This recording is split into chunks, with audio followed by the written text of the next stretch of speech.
Do you remember the day you found a passion that fuels your life? Or maybe the first date you had with your partner? Or how about the day your child graduated college? There was love, joy, and a hopefulness of change. Over the years, many alumni have expressed that the Our Community Listens course is life-changing in a similar way. And we know it has been infectious for many, something we know you can't just keep to yourself. So take a chance to share that experience with those in your circle by telling them about upcoming classes. Even if they live outside of a regional learning hub, we now offer a virtual OCL course. When we all learn to listen empathetically, we can be part of a caring community. Visit our website at chapmancommunities.org or follow the link in the description of this podcast.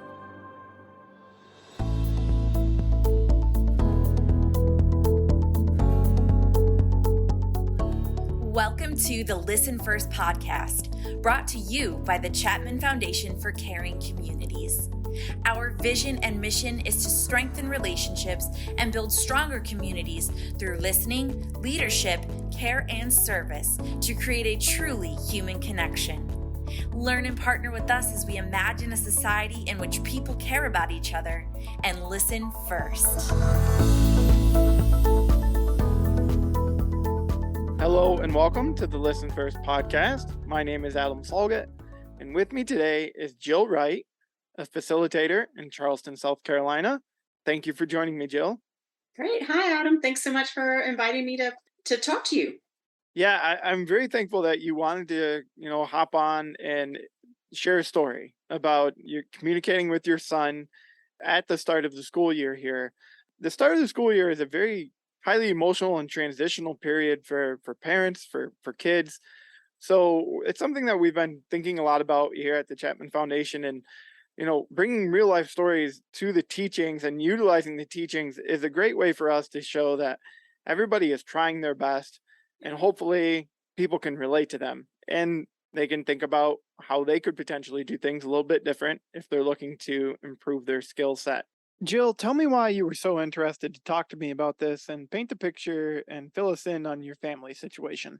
Thanks, Adam. And when you asked me if I would talk to you about this topic, I was very interested in doing it because I had just recently had a great example of how I did not do it well, and then how I, was able to correct it and still, I think, connect with my son. But we have my husband and I have two boys, and they are ages 11 and 12, so both in middle school. What listening skills have you used or trying to plan to use as your kids start this school year? So the listening skills in general, even as a facilitator of this work, the listening skills is what is certainly the greatest gift that I've been given by Chapman Foundation, and the greatest challenge that I've had by it, because it's such a rich set of skills, and yet can be so challenging to practice. And I find the most challenging aspects of it is with my children, where it also can have the greatest benefit. So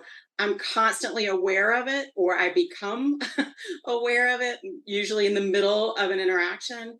And the ones, particularly as they've gone back to school, and in Charleston, we've been in school for a couple of weeks now, the attending behaviors. Right now I'm sitting at my desk talking to you. And so my children usually come in when they get home from school. And although I'm not able to turn off my computer, I pivot, take my hands off of the keyboard, and give them my full attention with that attending behavior. Or if I'm really good, I get up and go meet them in the kitchen, and we have a snack, and we kind of go through there. So I'm mindful of the attending behaviors, that I am focused on them, and that it doesn't look like I'm nodding while I'm typing away at my computer. So I try to do that, and that I do relatively well. The reflective response is another one for me that I use really often, giving back the facts and the feelings of what I'm hearing, and trying to reflect that back to my children. And oftentimes I use that as a door opener. So by saying the fact and the feeling, they can then elaborate and tell me I'm wrong, which my 11-year-old often does. No, mommy, I don't feel mad. I am mad. All right, now we know that you're really mad. So that reflective response. And then one thing, and you and I were talking before we got official here, about that logic and emotion and the balance and what happens when it's out of balance and the emotion rises really high. And noticing that in my kids and trying my best to recognize, okay, this is not a time for me to try to have a rational conversation with them and tell them things. It's a time for me to listen. So sometimes the emotion has to get really high before I kick in and think, oh, that's right, I need to listen now.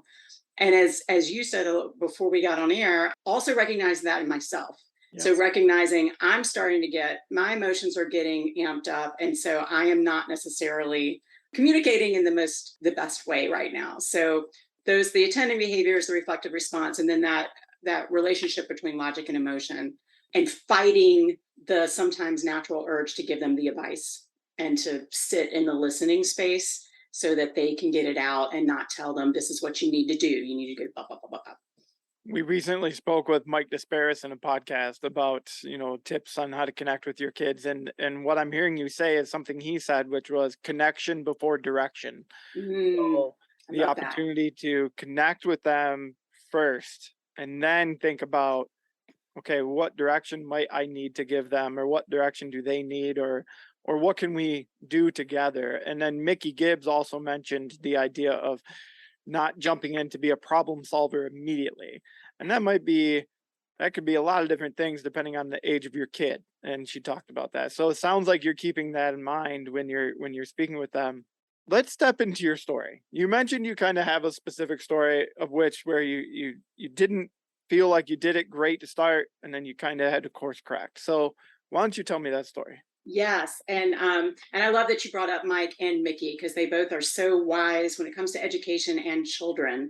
So I wrote down connection before direction because I think that's fantastic, and Mickey always has great perspective on the parenting aspect, which is so challenging. So the story, and it was funny because as this happened, I was preparing to teach this content, and so I was right in the space, and yet still got it a little not right at the beginning, which I think is important for all of us to be reminded of, is we're never going to do this perfectly. We're going to do it the best we can. We have to try to give ourselves the grace to know that we're going to mess up. And what I am proud of myself is that I did acknowledge that I messed up. And I think I was able to still make that connection with my son. So he, again, is in middle school and he loves art. Mm-hmm. And there's an art club in the middle school. And so I've been asking him, when is that starting? I know you wanted to do it last year and you didn't get to do it. So I've been kind of just nudging him about what the art club. And I said, and he said, yeah, people are signing up now. And I said, great, because he has art with the art teacher who's running the club. And I said, great. Are you gonna join it? And he said, no, I don't think I am. And I was like, really? Why? And he's like, no, I don't think I'm going to, because it's going to be all girls. There's not going to be any boys that are in it. And I just don't want to do it because I'm not going to know anybody. Mm-hmm. And of course I didn't agree with that rationale. So a little bit of this is the acceptance versus agreement. I didn't agree with that rationale because I was like, you love art and you'll be with people who love art. And if they're girls, okay. I mean, you meet people, so let's just meet people. And he just kept insisting, no, I don't want to do it. I know this boy, and I've talked to them and they don't want to do it. And then I was trying to listen, but I think my emotions were going up, and I was trying to listen and not fix it. So I didn't say do these things, but I would say things like, if I were you, I would go and talk to the teacher. And he was like, no, if I talk to the teacher, he's just going to tell me this and blah, blah. And my, rational radar was like, it makes no sense. Just ask the teacher. And if the teacher tells you the things you already know, now we know. But the teacher may say, blah, blah, blah, blah, blah. We don't know. You need to talk to the teacher. And so I am, despite my best efforts, telling him, you need to talk to the teacher. It's not my thing, but, trying to say I'm not interfering, but I am. And as I'm doing it, eventually, when his voice went up, really, the intensity of his voice got really big, and I could see the tears starting to form in his eyes. And he was saying, I just don't want to do this. I really don't want to do this. So then when I saw the tears, that was kind of a signal for me that, okay, there's more going on here. I need to listen. There's a lot more emotion that's happening here. And in this space, actually, he was able to kind of tap into his logic, because he said, I don't want to do this because it's all going to be girls. And I don't want to be sitting at a table all by myself while they're in another part of the room talking to each other and nobody's talking to me. And then he went on a little bit more. And when I finally sat into that listening space and recognized the emotion, what was going on, I heard what he had been trying to tell me for quite a while, which was, I don't want to feel alone in a room full of people. I don't want to be the person that nobody's talking to, which almost broke my heart, because I identified with, yeah, that is a really hard feeling. And as I thought more about it in the days that happened after this, because I am the type of person that will process and analyze later, I do think that he has some I tendencies that come naturally to him. And the fear of social rejection is a big thing for folks who have that tendency. So he was just avoiding it. I don't want to be rejected. I don't want to be by myself in a group, basically. Yep. And so I finally let him just let that out. And I said, okay. And then a few minutes later, I kind of regrouped with him and we went to another part of the house where his brother wasn't going to be listening in on the conversation. And I said, buddy, I am so sorry. I was not listening to you when you were trying to tell me this. And when I did listen, what I heard is that you really just don't want to feel alone when you're in this group. And if you're in this club and all the girls are talking to themselves, you are afraid that you're going to be by yourself and you're going to feel alone. Yeah. I know that doesn't feel good. And I'm so sorry that I didn't get it before. Thank you for making sure that I understood it. And of course, he was like, yeah, okay. Yeah, that is it. So I was not doing it well for a while. And doing the parent thing of, this makes no sense. Why aren't you going to do this? And then when I finally did what we know to do and listen and recognize those feelings and try to empathize with him, I understood on a totally different level what was going on, not to mention middle school. At the end, I was able to connect with him, but it was only after a lot of pushing and and forcing him to get his emotions higher. It sounds like you really took the time though to kind of figure out what was going on. And it's interesting when I hear you tell that story, because I very logically, right, I'm thinking the same thing. Well, a bunch of girls, so what? I mean, like, we're older. We've those gender, like, imbalances, they don't mean nearly the same as what they kind of do in middle school, especially middle school. Right. But his biggest issue, like you said, was more about that feeling alone. And that was his fear. So it makes me wonder, maybe there's an opportunity for him to get to know people, or maybe there's an opportunity for him to do that. But right now, those don't outweigh the fear. Yes. Right now, the fear is too much to do something that he wants to do. As a parent, what was your next step? I mean, you gave him the opportunity to express himself. You now kind of empathize and understood. Do you continue to let him kind of work through it and make his decision? In this case, I did. I mean, I let him know that I understood more of what he said, and I think this is something that I do, and I'm hopefully I don't feel overinflated in the way that I do it, but I do try to recognize and verbally tell my children when they have expressed their emotion, when they've helped me understand better by tapping into what they're feeling. I try to recognize that and acknowledge that. And so, I really do appreciate the fact that he stuck with it and he was able to help me understand it by expressing, this is how I feel, this is what's going on. And so I wanted to make sure that he knew how much that meant to me, that he was willing to share that with me. Mm-hmm. And now I've just kind of let it go. Right. Honestly, I'm disappointed, because I do think that the art club would be a great thing for him for a variety of very good reasons. Mm-hmm. We've had the conversation multiple times, and it's not going to change the fact that he has this feeling about what's going to happen if he goes into the art club. And honestly, I looked at the yearbook from last year and he's right. Well, yeah. There is definitely a gender imbalance in there. And it may not matter. I mean, it may not seem like a big deal to me, but it clearly does to him. And, I've just let it go. It's, I have accepted that that's what's going to happen in this situation.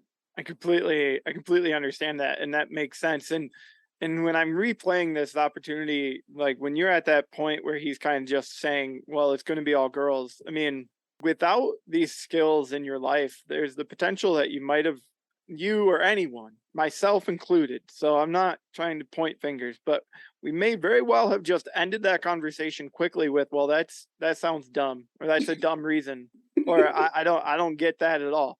And that might have been the end of it, right? And you would have maybe not even given them the opportunity to explain what their fear is behind it, and then you would have lost that chance for connection. And so that's the next question here is, have you found a deeper connection with your kids while using the skills? I mean, I think you've already said yes to that, but if you want to touch on it a little more.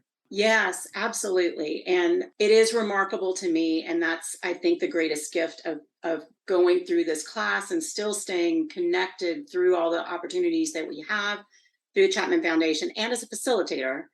Right. Selfishly, that's part of the thing I love about being a facilitator is it keeps me honest and keeps me practicing messing up, recognizing it in a way that would have been that I just very much appreciate about being connected to the organization in this way.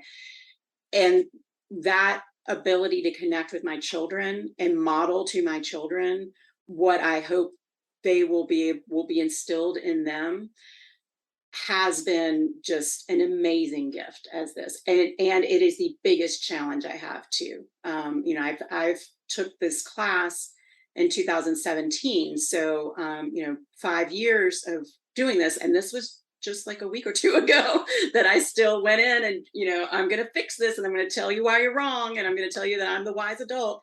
So I still get it wrong, but I recognize usually at some point what I'm doing and how I can try to fix it and or correct myself, not fix it, correct my behaviors Right. and be more of who I want to be with them. And that connection is absolutely one of the things that I have found through listening, through trying to understand what are the feelings that they're feeling right now, Mhm. and having to listen to it through all of the imbalance of that logic and emotion, because so often that's happening, and being able to recognize that right now we may not get to a solution, and I just need to be okay with that. We may get to a point where we can discuss this more rationally in a bit, but right now I need them to be able to get this emotion out. And so my hope is that I'm raising, and my husband and I are raising empathetic kids who can, recognize that in other people, identify that in themselves. And when the problems get bigger, when the issues are bigger, I'm hoping that we've laid the groundwork that they know that they can come and talk to us, because that is certainly one of the things that I work towards and scares me the most about being a parent and what those big problems might be and being in the dark about them. I have no idea. They're 11 and 12 right now, but Right. using these skills, I think, is one of the best things I can do to try to lay the groundwork for that when they become, older teens and young adults. Well, Jill, I can't guarantee anything, and I don't know the future, and I don't know what's going to happen, even with myself raising kids right now, 6 and younger. But kudos to you. Virtual high five, because it is not easy, right? And that is something. Speaking recently, like I mentioned with Mickey and Mike, and they have older kids in college. They're both, they both expressed the same thing. They both said it at the end. We make this sound easy, but it's not, and the only way to continue to get better at it is to keep trying and to Yeah. keep trying. And that's exactly what it sounds like you're doing. So kudos to you. Thank you. Is there anything you'd like to give our listeners to think about when communicating with their kids? And let's think specifically here at the start of the year. Like I said, the start of the year is very transitional. There's the opportunity to get back into what a routine was, but it takes time to get back into that routine. I mean, you're packing lunches again. You're doing a lot of things that you really didn't have to worry about through summer. At least I'll say most families. Everybody's situation can be different. But talk a little bit about just any tip or anything to keep in mind for a parent here at the start of the school year. I think the biggest tip is kind of what we've been talking about is recognizing that they're feeling a lot of things. They may be feeling stressed, they may be worried, they may be, in my case, kids mad that they're, back in school and they can't sleep in as late as they'd like to. Yeah, that's my 6-year-old right now. Right? Yes.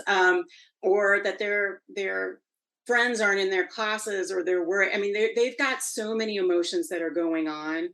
And so sometimes remembering that piece of the logic and the emotion and being the place where they can vent, and not being compelled in that moment to tell them all the reasons why that doesn't make sense, that's dumb, that's wrong, and listen to them, reflect it back if you can, those feelings, but really trying to understand where they are. Even if we as adults think that that's trivial, or we know that that's not a super big issue, to them right now it is. Right. And sometimes just allowing them the space to be mad and yell, and even if it's yelling at us, letting them do that, and then we can go back to them. And even if we didn't like the way that they spoke to us, perhaps we do that at another point and say, I'm glad that you expressed all of that to me. I didn't really appreciate the words that you used, but now I understand X, Y, and Z.